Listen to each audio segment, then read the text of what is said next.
Olá, eu sou a Laika Rocha, atriz. Interpreto o seu caso virtual de relacionamento bizarro aqui. Eu sei que tem muita gente com saudade de quando eu falava isso. Por isso eu comecei o vídeo assim hoje e também para contar para vocês que amanhã eu trago um vídeo nessa vibe dos vídeos antigos e eu vou narrar em primeira pessoa. E aí eu queria que vocês deixassem aqui nos comentários se vocês gostam dessa vibe de vídeo também, se querem assistir eu narrando em primeira pessoa e revezando com o True Crime que deu muito certo aqui no canal. Hoje a história ainda vai ser narrada em terceira pessoa e eu trago um caso para vocês da Índia porque eu vi muitas pessoas nos comentários falando que estava com saudade de casos da Índia aqui. Então, bora lá? Imagina você depois de relacionamentos frustrantes, você sentir que realmente encontrou o homem da sua vida, que está pronta para casar com ele, e depois de um tempo se relacionando, ele te convidar para um passeio onde ele diz que vocês irão realizar uma fantasia e que você também espera esse pedido de casamento. Só que chegando lá é uma armadilha onde ele faz as coisas mais bizarras e piores possíveis para que ele possa casar com uma outra mulher. Essa é a história da Uma e, por incrível que pareça, a parte mais bizarra e pior eu ainda vou contar aqui para vocês. Um ponto importante para a gente focar na história da Uma é que quando eu converso com muitas mulheres que se relacionam com o indiano, principalmente online, elas vêm com um papo de que o meu indiano é moderno, ele mora numa parte da Índia que eles já entendem mais da cultura como o Brasil. E na história da Uma, fica muito claro que apesar de alguns pontos na Índia ou em algumas situações se ter uma abertura maior para uma liberdade da mulher, isso ainda não é igual ao Brasil. E pode-se ter ali um número de pessoas que faça você sofrer por tentar esse tipo de liberdade. Vamos começar então com a Uma pequenininha. Ela tinha mais 5 irmãos, era a única menina e era uma menina muito bem tratada, a queridinha da família, que eles cuidavam da melhor forma possível. Então não tinha aquela coisa que às vezes pode se ter na Índia de é filha mulher, só vai me dar trabalho, só vai fazer eu gastar o meu dinheiro e é assim que crescer eu quero entregar ela para algum homem para não ter esse custo na minha vida, porque ela não vai estudar, porque ela não vai nada. Ao mesmo tempo, quando a Uma completa 17 anos, já se começa a procurar um parceiro para ela. Isso acontece em março de 2012, tá? Eles moram mais na região de Vilarejo e aí já se começa uma contradição. Mesmo ela sendo a queridinha, a bem cuidada, eles conectam ela com um parceiro para casar, não para a parte de estudar e conseguir um trabalho, que poderia ser uma mentalidade mais aberta, já que eles valorizam a filha. Esse parceiro, de acordo com a família, ele é escolhido a dedo, então não é qualquer cara que eles pegam e tipo, é só para ela casar, não. Ele tem um bom emprego, eles procuram entender antes, entre conversas com a família e até com a própria Uma, se ela quer aquele homem, se ela gosta dele, se ela aceita casar com ele. Então, não é algo imposto como a maioria da população em algumas vilas costumam fazer entre as famílias. Isso tudo acontece na vila de Halalpur, que fica no distrito de Saharanpur, que é o norte da Índia. Então eu vou tentar explicar um pouquinho para vocês como é que funcionam os casamentos e como é que vivem as pessoas dessa região, para vocês assimilarem a parte de contradição ou não que a Uma acaba experienciando. Por Halalpur ficar ali em volta dessa cidade de Saharanpur, é meio como se ela ainda vivesse a parte tradicional das vilas, que é a economia em agricultura, aos mais pobres, e uma parte dela já tivesse adentrado à questão urbana e mais moderna da Índia. Por isso, talvez tantas contradições, porque está em uma fase de transição cultural. Ainda tem dificuldade com infraestrutura, saneamento básico, com alimentação, com a parte financeira, que não se tem muito o que fazer porque eles ainda acreditam e defendem a questão das castas, mas também se conecta com um mundo que está se modernizando, então se tem a parte de conhecer sobre internet, sobre se ter celular, sobre as pessoas não levarem tão a sério essa parte cultural, mas lá na vila existe sim os casamentos arranjados, onde os pais conversam primeiro com a família, vê o histórico da noiva, tem a questão da casta, e por isso foi assim que aconteceu de se encontrar esse parceiro para Uma, mas com a aprovação dela. A Uma, ela se mostrava muito feliz de ter marcado o casamento com esse homem, porque ele era um rapaz considerado um homem bom, educado, esforçado, provedor. A Uma chegou a procurar e querer o melhor vestido, a melhor roupa para tudo do casamento. Lá eles chamam de sari, se eu não me engano. E não só isso, ela se abriu a fazer a rena, né, toda o ritual de rena que se tem, de pintar as mãos e os pés, de até escrever o nome do parceiro dela com rena. Então, tava para a família e para todo mundo que estava acontecendo tudo certo. Só que ao mesmo tempo a Runa tinha essa coisa de já aprender a mexer no celular, a ter internet e poder se conectar com outras pessoas. Não se é confirmado, mas parece que sim, foi por aí que começou então uma conversa com um outro rapaz. Era também se permitido por algumas famílias que se conversasse pela internet antes de se conhecer ao vivo para o casamento. A Uma, no caso, ao invés de conversar com o parceiro que ela ia casar, ela iniciou um contato com um outro homem, parece que se apaixonou. Só que ninguém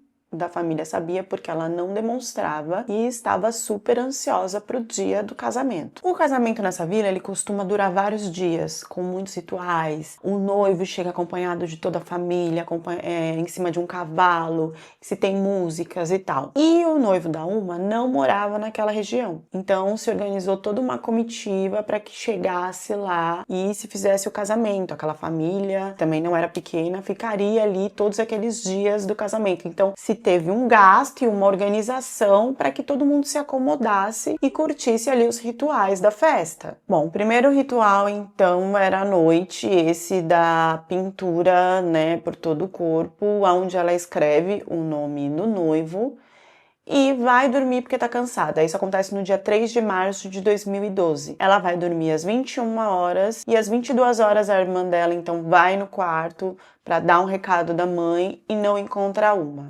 Começa a procurar, achando que ela tinha ido no banheiro ou em algum lugar assim, e ela não encontra Uma pela casa inteira. Já retificando, né, um erro meu, que eu disse que a Uma era a única menina da casa, não, ela era a mais nova, por isso a mais ali elogiada e valorizada. Então, a mãe e o pai começam a procurar ela desesperadamente e ninguém encontra. E assim, tá no meio do ritual para as coisas do casamento, né? No outro dia ela já teria que participar de outra coisa. Fica todo mundo sem saber o que aconteceu até que chega uma informação da família. E aí o desespero dos pais, que era da menina ter desaparecido, vira um desespero de não tem mais o que fazer, né? Porque eles acabam descobrindo que ela não sumiu, não foi alguém que pegou ela, ou maltratou, enfim. Ela fugiu porque ela quis. E é aí que entra, em alguns lugares chamam de Johnny, em outros lugares Jane, o pretendente oficial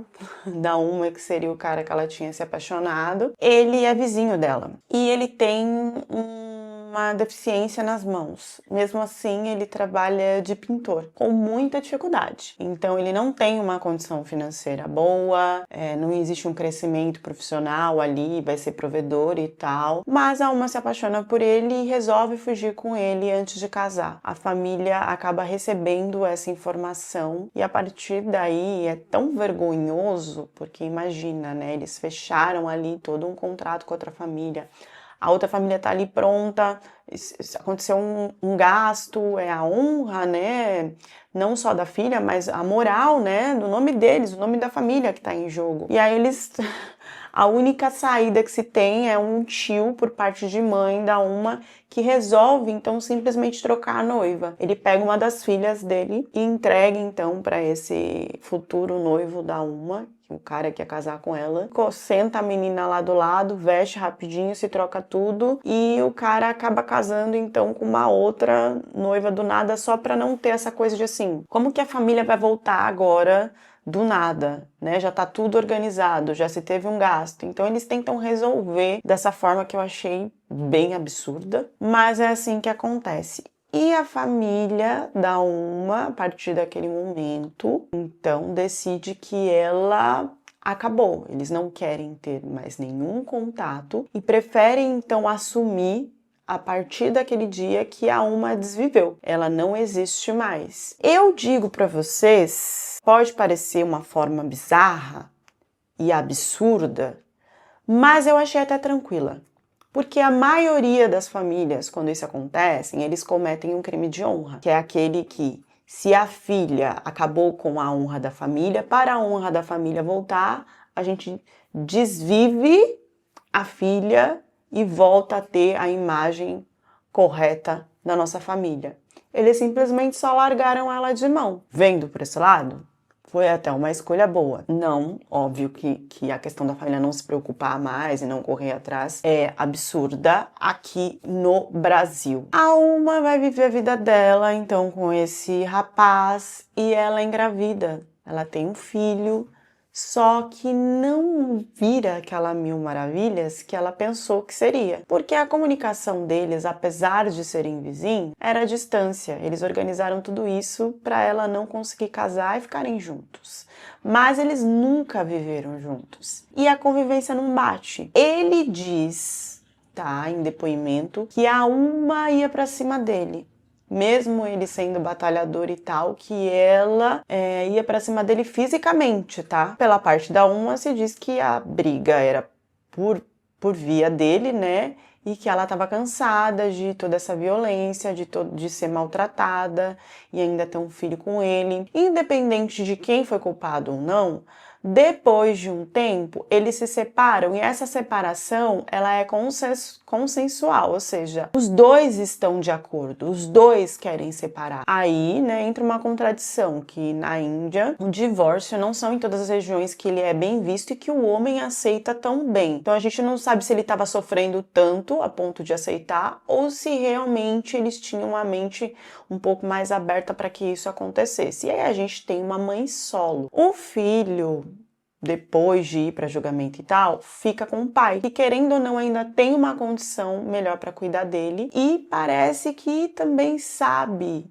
cuidar melhor. Mas a uma tenta correr atrás da guarda do filho e não consegue. Mesmo assim, quando ela pode, ela vai visitar o filho e o pai também deixa que o filho vá visitar ela sem problema nenhum. Nessa fase, a gente já tá falando de uma criança, uma pré-adolescente, né? Ele tem 13 anos. Alguns lugares falam que o filho tinha 11, outros 13. Vamos supor que o filho tinha 11 anos então. Fazendo uma somatória aí que ela saiu de casa aos 17, então ela já estava com 28 anos e agora ela se encontra sozinha, sem trabalho, sem a ajuda da família, tendo que se virar, sei lá eu como. Ela vai então morar em uma vila e começa a correr atrás de pequenos trabalhos e sobreviver e depois viver. E quando ela ali se estabelece dentro dos padrões simples de se viver, ela inicia então de passear. Depois de toda essa vivência, se fosse eu, né, eu ficaria um pouco bloqueada e traumatizada de procurar homens e relacionamentos. Mas nesses passeios, a uma está aberta a encontrar alguém. Então ela ainda tem na mente de se apaixonar, de casar, de ter uma família, mesmo depois de não ter dado certo e de, além de ser divorciada, ter um filho. E isso me pega. E vai para essa questão de, Índia moderna, eu não sei como que seria essa parte na Índia, pelo que eu conheço, ainda mais nessa região, como que eles veriam uma mulher divorciada e com um filho. mas ela se sente nessa abertura de continuar ali a procurar um relacionamento. E ela encontra. Com 28 anos, ela conhece então Mohamed Bilal, de 25 anos. Além disso, o cara é mais novo que ela. Isso martela muito na cabeça das depoentes que eu tenho aqui no canal, de falar que ele é um indiano mais moderno, então não tem esse negócio de eu ser mais velha, não tem essa questão de eu já ter filho ou ser divorciada e tal. Isso sempre me fica na cabeça de que se aqui no Brasil ainda existe, né, preconceito sobre isso, imagina na Índia. Vocês acham mesmo que o homem, no caso Mohamed Bilal, vai olhar para a Uma como uma pretendente para ser a mulher da vida dele, que ele vai casar e ter uma família depois de toda essa confusão que ela viveu? O relacionamento, então, ele se inicia como se fosse algo no Brasil. Eles conversam, eles saem, o Mohamed fica sabendo que a Uma tem filho e ele não tem problema com isso. Ela pode visitar o filho, ele até ajuda uma vez, ela vai comprar agasalho pro filho, levar pro filho. E aí, esse relacionamento deles vai de 2023 a 2025. Se inicia mesmo como amizade, e aí rola ficada, e depois da ficada eles vão se ficando e se juntando a ponto de morar juntos sem casar. Quando ela passa por frustrações em relacionamentos, ela corre o risco de ficar mais carente do que ela já era. E ela cria uma necessidade que se precisa trabalhar, que é a necessidade de demonstrar que conseguiu alguém, que tem uma família e que tá tudo bem. É importante entender que tá tudo bem, mesmo que você não consiga essa parte. Que você precisa estar bem, equilibrada e se amando, independente dessa parte. Porque senão você quer forçar algo e mostrar para o mundo algo que talvez não esteja acontecendo. Inicia então uma cobrança ferrenha da Uma para que se aconteça esse casamento. E o Mohamed fica ali comendo pelas beiradas e se relacionando com ela. Até que um certo dia, ele, cansado de tanta pressão, se eu não me engano, dia 6 de dezembro, vira pra ela e fala: tenho uma surpresa pra você. Se arruma aí que eu tenho uma surpresa pra você. Ela fica questionando o que é, porque ele vai pegar um carro pra levar ela e o que pode ser, mas super feliz, porque ele nunca fez surpresa, né? Era aquela coisa mais fria. E aí ele vira e fala, além da surpresa, eles vão realizar ali uma fantasia. Olha a fantasia, gente, se relacionar dentro do carro, que lá, né, não é tão comum assim. Então ele fala: se prepara, tal, que eu vou te dar uma surpresa e aí a gente vai realizar isso juntos, eu não sei o que, e ela toda feliz, na ilusão de que ainda vai ser pedida em casamento, vai para esse passeio com ele. O que a Uma não sabe é que o Mohamed vê o relacionamento dos dois como um caso, como algo passageiro, aonde ele vai lá só para descarregar a vontade dele de ter relações e de ter algo carnal com alguém, mas que ele não vai assumir ela. Que, na verdade, a família do Mohamed já está procurando uma noiva para ele. E que quando eles encontram e marcam o casamento para o dia 14 de dezembro de 2025, o Mohamed começa a ficar desesperado do que ele vai fazer com a Uma, porque a Uma está a ponto de soltar a língua para todo mundo de que eles estão juntos, mesmo que ele não firme esse casamento que ele está segurando ali e enrolando ela só para ter relações. Ele começa a ficar desesperado. Não seria mais fácil ele terminar, então, com a Uma? Mas o que ele pensa? Se eu terminar, ela vai falar para todo mundo que ela viveu comigo, que eu enganei ela, e aí todo mundo vai ficar sabendo que eu estava com uma mulher divorciada, com filho, morando junto. Me diz qual é a família que vai dar uma filha inocente, pronta para casar para um homem desse? Não vai. Então ele fica com medo de perder o casamento com a novinha pura e inocente e resolve então ver o que ele vai fazer com a Uma para que ela silencie nessa situação toda. Importante dizer que a Uma mora numa colônia e ele mora em uma outra região. Mesmo assim, é próximo e pode se acontecer de alguém ali fazer um leve trás. Ele pega então um carro emprestado do amigo e às 18 horas do dia 6 de dezembro de 2025 ele vai pegar uma para eles namorarem no carro. Ela coloca o melhor vestido dela, a roupa, a maquiagem, fica super feliz. E então eles vão para esse encontro às escuras. Ele coloca ela no carro. Ela começa a conversar super animada e ele nem responde, ele fica em silêncio. E ela não percebe ali que ele tá com a cabeça em outro lugar. Na verdade, ele tá rodando com ela no carro, pensando o que ele vai fazer. Primeiro, ele dá a ideia de ir para um hotel. Só que esse hotel, ele tá lotado porque é uma época onde se tem muitos turistas na região. E não se sabe ainda por que na mente do Mohamed não é possível fazer o que ele está criando na cabeça onde se tem muitas pessoas. Ele tem a ideia então de um hotel que é mais deserto, numa região mais pra frente. Gente, o que acontece é que ela vai aceitando tudo que ele vai falando sem entender que tem alguma coisa de errado ali. Das 18 até as 20 horas da noite ele fica rodando procurando um lugar mais tranquilo. Nesse mesmo horário ele tentou parar 2 vezes em lugares mais desertos e simplesmente desistiu. Ele roda mais de 100 quilômetros então com a Uma. Eu não entendi muito bem, gente, porque assim, aonde eu vi que tá contando essa história, eles sabem muito bem da região da Índia, coisa que eu não. Mas me parece que é como se fosse uma fronteira, sabe? Entre uma região e outra. Ou alguma divisão desse tipo aí. E aí parece que é um desacampo, um morro.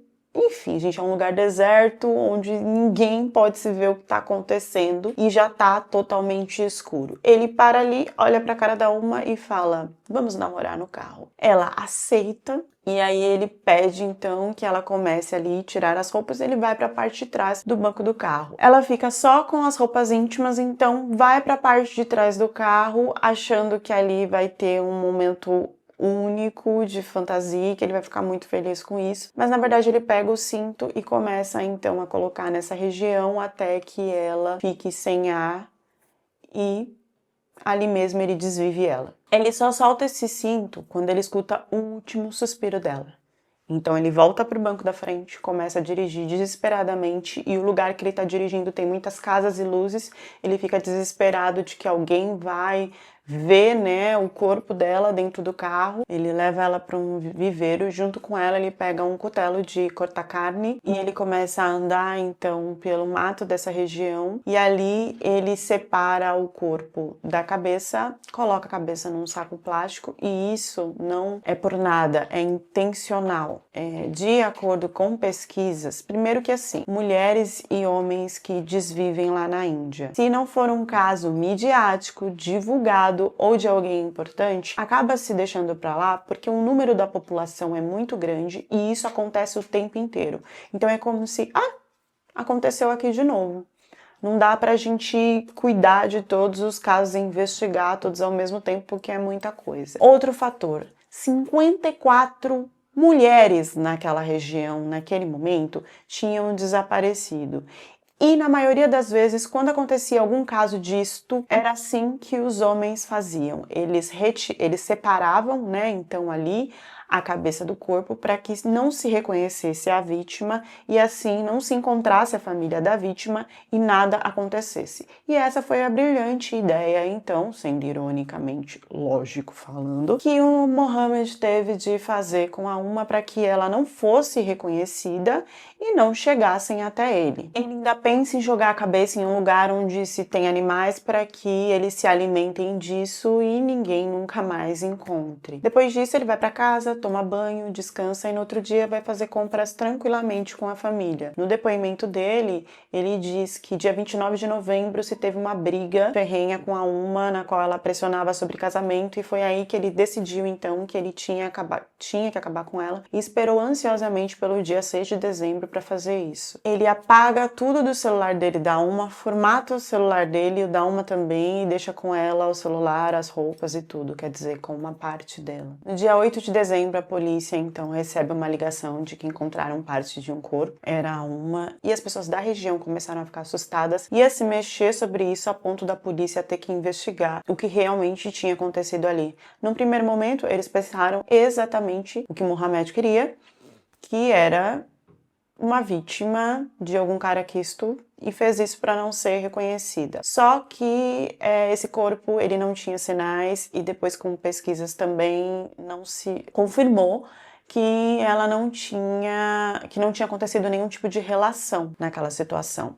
A polícia então pegou um nome de mais de 54 meninas que estavam desaparecidas e começou a ligar para a família dessas meninas para entender se tinha alguma relação. Entre essas famílias estava a família da Uma, e quando eles questionaram, porque perceberam que tinham marcas no corpo e marcas de nascença que dava a entender que era uma, eles resolveram então ligar para a família dela para confirmar. E a família diz que não sabia de nada, que a Uma já teria desvivido há muito tempo. Só depois eles entenderam que isso era simbolicamente porque ela tinha fugido de um casamento. Então a família acabou prejudicando de confirmar que realmente era o corpo da menina. A polícia só confirmou que era uma porque eles pegaram então imagens ali daquela região e conseguiram ver um carro que ia e voltava e caminhava por ali. Pegaram a placa desse carro, depois encontraram esse carro perto da onde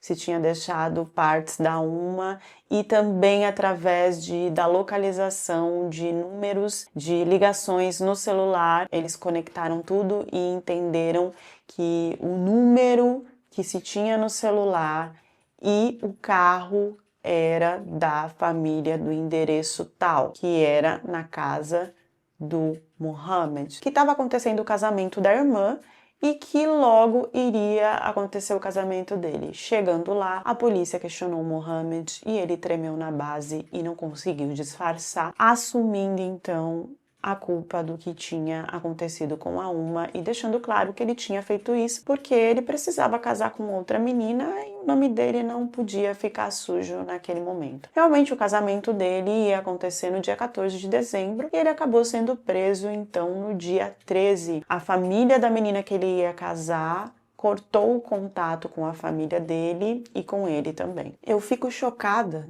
no tipo de ações que não só esse homem, como outros, não tô falando de todos, mas outros fazem pelo bem próprio, pelo interesse próprio, né? Ele usou a mulher porque ele tava precisando de um corpinho ali pra usar. Aí quando ele não queria mais, ele descartou. Descartou assim, não de dar tchau, descartou de encerrar a vida dela porque ele tinha que continuar a dele sem que a moral dele fosse queimada. E aí ele ia pegar uma novinha, inocente, como se fosse um homem de bem, que também seria usada e que estaria nas mãos de um cara que fez isso, não se importando também com o valor que aquela menina tinha ali, querendo ou não, culturalmente ou não, guardado pela família dela. Deixem as reflexões de vocês nos comentários e até a próxima história do canal.